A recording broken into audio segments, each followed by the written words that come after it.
অন্তর্বর্তীকালীন সরকারের প্রধান উপদেষ্টা হিসেবে অধ্যাপক মোহাম্মদ ইউনূসের বিদায় উপলক্ষে সৌজন্য সাক্ষাৎ করেছেন সেনাপ্রধান জেনারেল ওয়াকারুজ্জামান।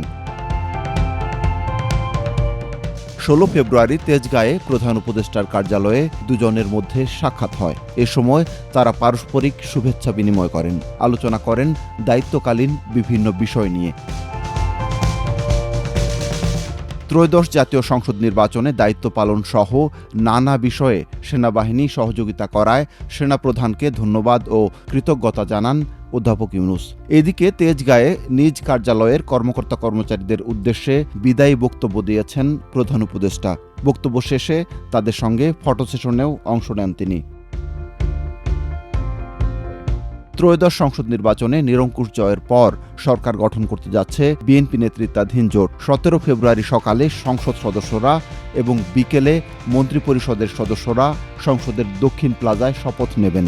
এর মধ্য দিয়েই বিদায় নেবে অধ্যাপক ইউনূসের নেতৃত্বাধীন অন্তর্বর্তী সরকার।